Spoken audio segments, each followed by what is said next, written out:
Well, good morning. Charley O'Hara here in the studio with us to answer some legal questions. I know we already have one caller eager to ask her question for you. So, caller, you can go ahead and ask her question. Yes, Mr. O'Hara, DirecTV took $197 out of my Social Security account. What can I do about that? Well, I assume you're talking about a bank account where the money was deposited. You have to be careful when you sign contracts and what you agree to. Usually, no one can take anything out of your account unless you agree to it or unless they get a judgment against you and execute on that judgment.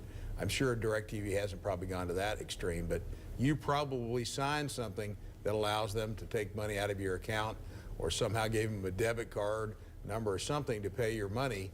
You have to be real careful when you do that. Whenever you sign up with someone, be careful what you do, be careful what you sign. Sometimes the salesman will tell you one thing and the paperwork says something else, so you need to really be careful.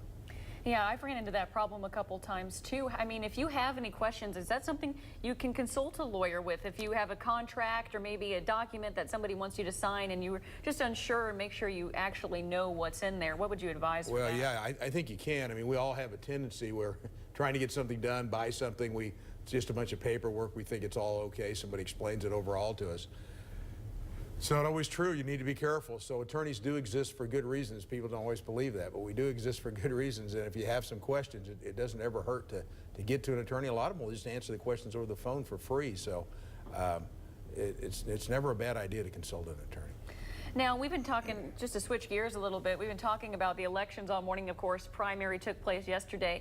And something we were chatting about that a lot of people may not realize is judges are elected in some areas. Sometimes they're appointed. It's a different process in different areas in Kansas. Maybe talk a little bit about how that works. Well, it is kind of an unusual process here in Kansas. We actually have some judges that are elected bipartisan. I mean, Republicans run against Democrats, or it's all Republicans in an election, and that's what happened here in Sedgwick County. I think we had 4 contested races yesterday. Some counties or districts, there can be counties or districts, do not have elected judges. They're appointed by the governor. So it really depends on where you live and what happens. There's always an argument over which system is the best. Some people think being elected is best. Some people think being appointed is best. There's always an argument about that. But here locally in Wichita, and I think in Reno County and Butler County, the judges are actually elected. In a lot of areas, they're not in Kansas. So it just depends on where you live. Very interesting. The whole election, it gets me excited. I was a political science major. So thank you so much for coming on. And of course, viewers, we appreciate your questions as always.